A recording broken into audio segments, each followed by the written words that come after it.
தோழர் கே பாலகிருஷ்ணன் அவர்களை மாநாட்டில் வாழ்த்தி உரையாற்றுமாறு அழைக்கிறோம்.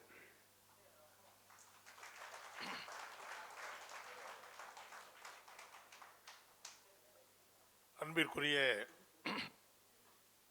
அக்குபஞ்சர் சிகிச்சையாளருடைய மாநில மாநாட்டுக்கு தலைமையேற்றிருக்கிற அன்பிற்கும் மரியாதைக்கும் உரிய அக்கு சிகிச்சையாளர் ஏங்கல்ஸ் ராஜா அவர்களே, துவக்க உரை ஆற்றி அமர்ந்திருக்கிற மரியாதைக்குரிய கா மனோகரன் அவர்களே, செயலறிக்கை செய்து சமர்த்திருக்கிற செயலாளர் அன்பிற்குரிய மரியாதைக்குரிய சகோதரி கோ விஜயலட்சுமி அவர்களே, நிதி அறிக்கையை சமர்ப்பித்திருக்கிற பொருளாளர் அன்பிற்குரிய திரு க அன்பழகன் அவர்களே, சட்ட உரிமைகள் அதை பற்றி அறிக்கை சமர்ப்பித்திருக்கிற அன்பிற்குரிய எனக்கு முன்னால் பேசிய அஜய் ராஜா அவர்களே, மற்றும் இந்த மாநாட்டிலே கலந்து கொண்டிருக்கிற அன்பிற்குரிய மாநாட்டு பிரதிநிதிகளே, மாநிலம் முழுவதும் அக்கு சிகிச்சை அளித்து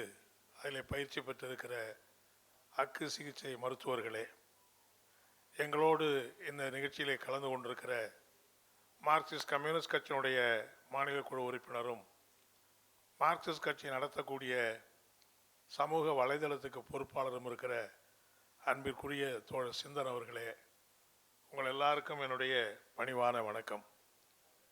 ஒரு தவிர்க்க முடியாத சூழ்நிலையில் எங்களுடைய மாநில செயற்குழு இன்றைக்கு நடந்து கொண்டிருக்கிறது.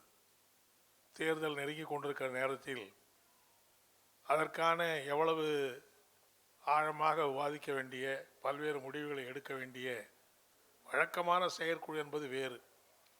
ஆனால் தேர்தல் நெருங்கி கொண்டிருக்கிற நேரத்தில் பல்வேறு விஷயங்களை பற்றி விவாதிக்க வேண்டிய அப்படிப்பட்ட செயற்குழு நடந்து கொண்டிருக்கிற சூழ்நிலையிலே தான் உணவு இடைவேளையிலே உங்களை சந்திக்கிற கட்டாயம் எனக்கு ஏற்பட்டது.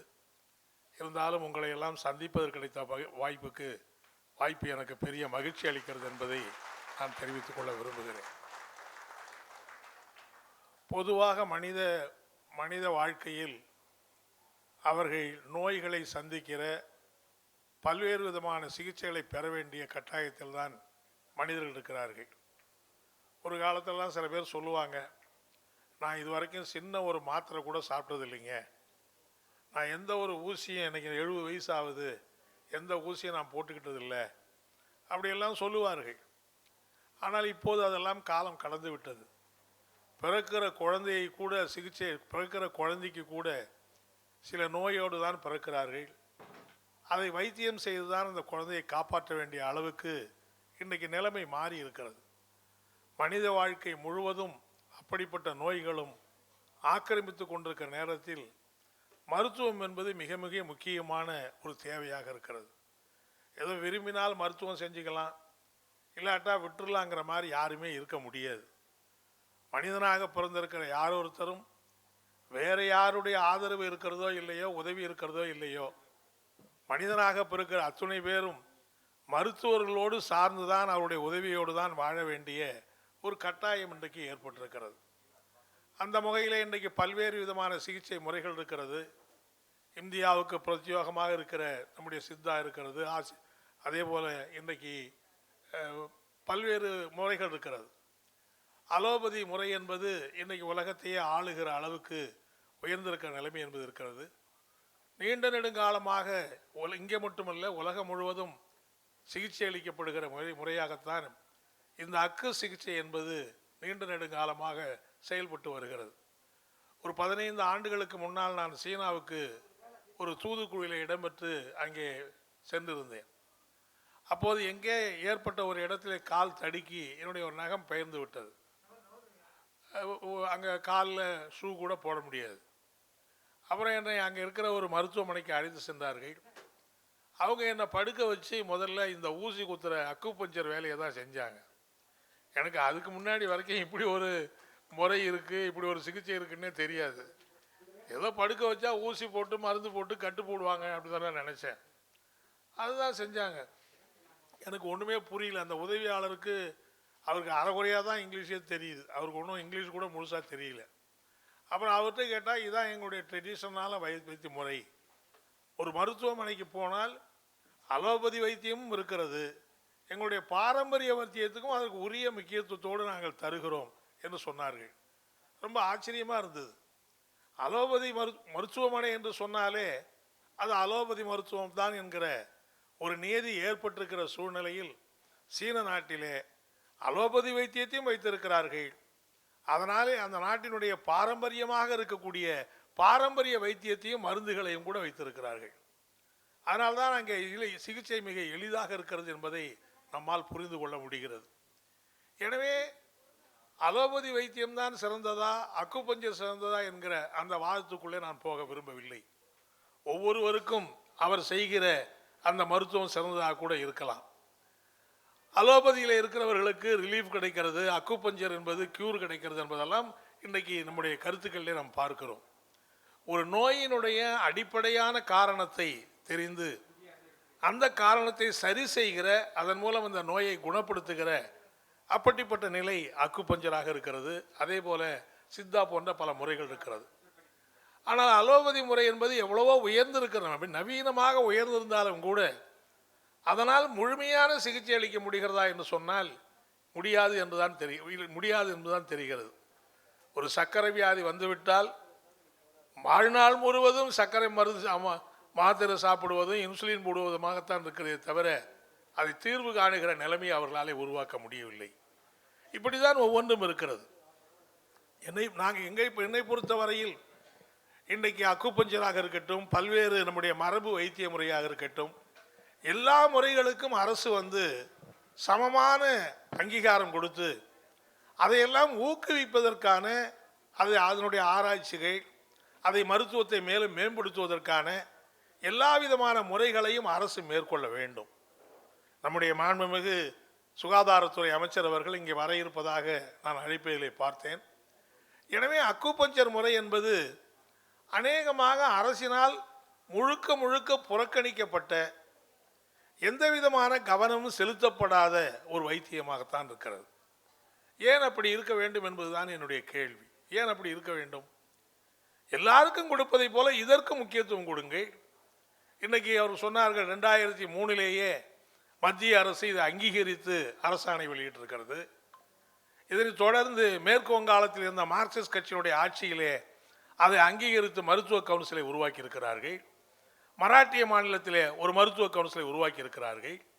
அப்படியெல்லாம் மத்திய அரசு இந்த சிகிச்சை முறையை ஏற்று அங்கீகரித்து அரசாணை வெளியிட்டிருக்கிற போது ஏன் தமிழ்நாடு அதுக்கு ஒரு மருத்துவ கவுன்சிலை உருவாக்கக்கூடாது?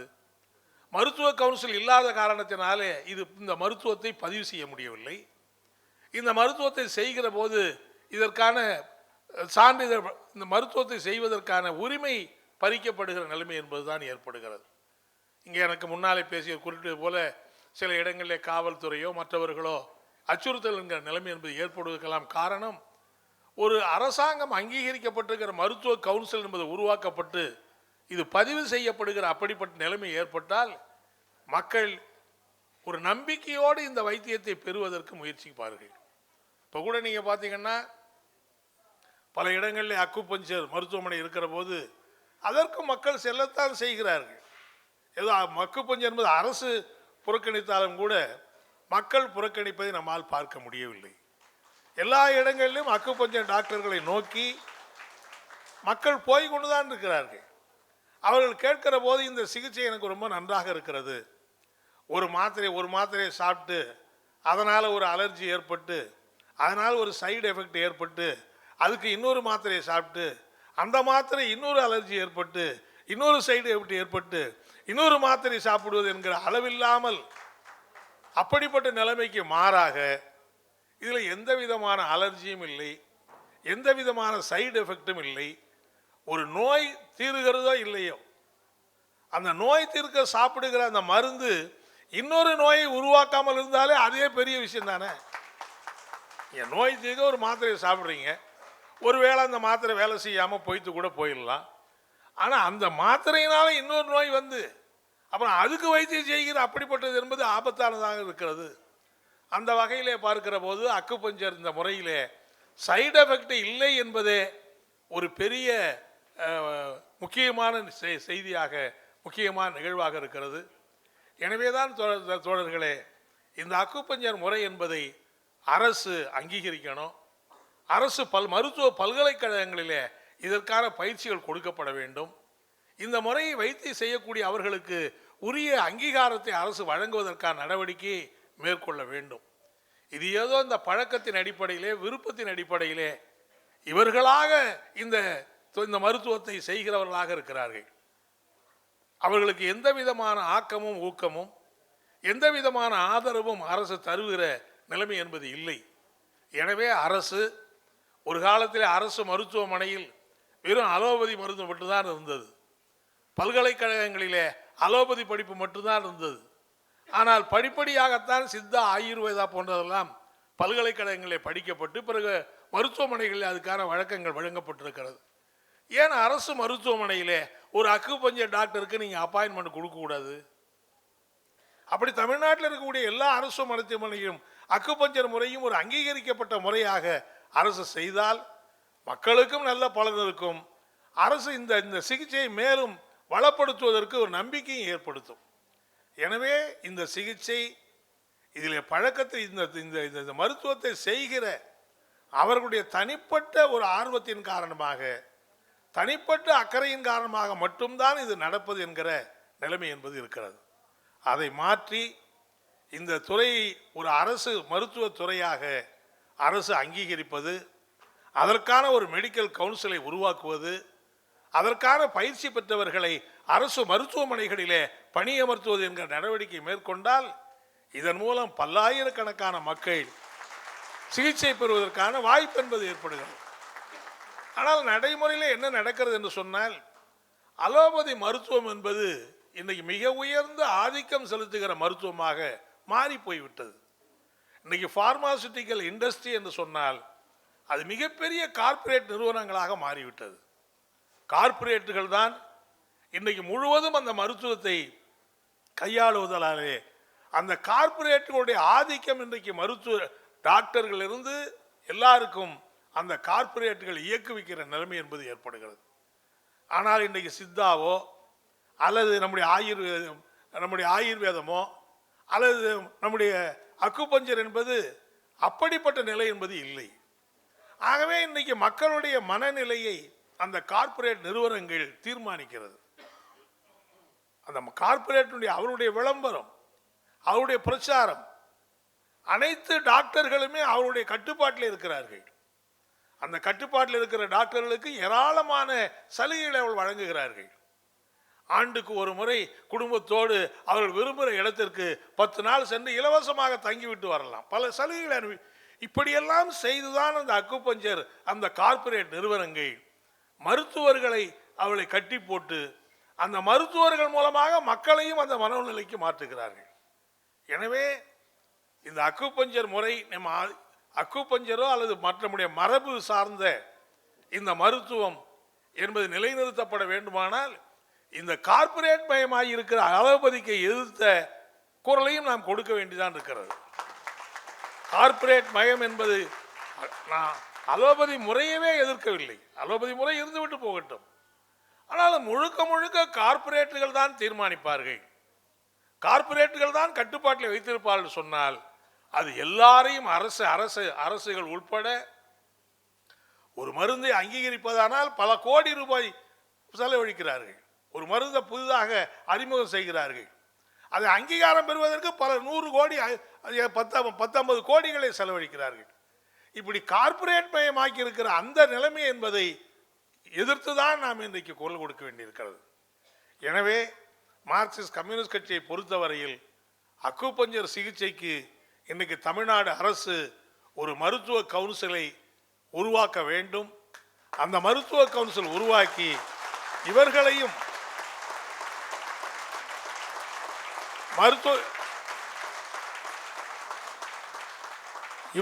மருத்துவர்களாக பதிவு செய்வதற்கு அரசு நடவடிக்கை எடுக்க வேண்டும் என்கிற அந்த கோரிக்கை முழுக்க முழுக்க நியாயமான கோரிக்கை. அரசு இதை பரிசீலிக்க வேண்டும். அரசுக்கு நிச்சயமாக மார்க்சிஸ்ட் கம்யூனிஸ்ட் கட்சியின் சார்பிலே எங்களுடைய சட்டமன்ற உறுப்பினர் மூலமாக இந்த கோரிக்கையை ஏனென்றால் ஏற்கனவே 2 மாநிலங்களை அங்கீகரித்திருக்கிறார்கள். ஏற்கனவே 2 மாநிலங்கள் அங்கீகரித்திருக்கிற போது யாருமே அங்கீகரிக்கவில்லை என்று சொன்னால் கூட அரசு அங்கீகரிக்க வேண்டுமா வேண்டாமா என்று கேள்வி வரலாம். ஏற்கனவே 2 மாநிலங்கள் அங்கீகரித்து பல்லாண்டுகளாக இந்த சிகிச்சையை ஏற்றுக்கொண்டிருக்கிற சூழ்நிலையிலே தமிழக அரசு அதை ஏன் ஏற்கக்கூடாது என்கிற நியாயமான கேள்வி இருக்கிறது. எனவே அந்த நியாயமான கேள்வியை நாங்கள் ஏற்று அங்கீகரிக்கிறோம். உங்களுடைய நியாயமான கோரிக்கையை வெற்றி பெற தமிழ்நாடு மருத்துவ கவுன்சில் இந்த மருத்துவ கவுன்சில் நிறுவுவதற்கான அரசை வற்புறுத்தவும், இந்த மருத்துவர்களை பதிவு செய்த மருத்துவர்களாக அங்கீகரிப்பதற்கான நடவடிக்கை மேற்கொள்வதையும் நான் நிச்சயமாக வரவேற்கிறேன். அது மட்டுமல்ல, அரசு மருத்துவமனைகளில் கண்டிப்பாக அலோபதி டாக்டர்கள் மற்ற மரபு டாக்டர்களுக்கு இடமளித்திருக்கிற போது அரசு மருத்துவமனைகளிலேயும் இவர்களுக்கு தேர்ச்சி பெற்றவர்களை நீங்கள் பணியமர்த்தி இந்த சிகிச்சை அக்குபஞ்சர் சிகிச்சையும் அங்கே நடத்துவதற்கு அரசு மேற்கொள்ள வேண்டும். எந்த சிகிச்சை வேண்டும் என்பதை பயனாளிகள் தீர்மானித்துக் கொள்ளட்டும். எனக்கு அலோபதி தான் வேணும்னா போட்டு நம்ம ஒன்றும் இல்லை கட்டாயம் அப்படி ஒன்றும் கிடையாது. ஆனால் இது ஒரு மருத்துவ முறையாக நீங்கள் அங்கீகரித்து அந்த சிகிச்சையை அளிப்பதற்கு அரசு ஏன் பாரபட்சம் காட்ட வேண்டும் என்பதுதான் என்னுடைய கேள்வி. அலோபதிக்கு கொடுத்திருப்பதை போல மற்ற மருத்துவத்துக்கு நீங்கள் அங்கீகாரம் கொடுத்து மருத்துவமனையிலே பணி நியமனம் செய்திருப்பது போல அக்குபஞ்சரையும் நீங்கள் அங்கீகரித்து அவர்களுக்கும் பணி நியமனம் கொடுங்கள். அந்த வாய்ப்பையும் மக்களுக்கு பயன்படுத்திக் கொள்வதற்கு, இந்த சிகிச்சையை பயன்படுத்திக் கொள்வதற்கும் அரசு திறந்த மனதோடு செயல்பட வேண்டும் என்கிற அந்த கோரிக்கையை நிச்சயமாக நாங்கள் அரசு நிறைவேற்றுவதற்கு நாங்கள் தொடர்ந்து வற்புறுத்துவோம் என்பதை இந்த நேரத்திலே கேட்டு, உங்களுடைய கோரிக்கை வெல்வதற்கு நாங்கள் எப்போதும் உடனிருப்போம் என்பதை சொல்லி, இந்த உங்களுடைய மாநாட்டுக்கு வாழ்த்துக்களை தெரிவித்து, இந்த நல்ல வாய்ப்புக்கு நன்றி அளித்திருக்க உங்கள் அனைவருக்கும் என்னுடைய நன்றியை தெரிவித்து விடைபெறுகிறேன். நன்றி, வணக்கம்.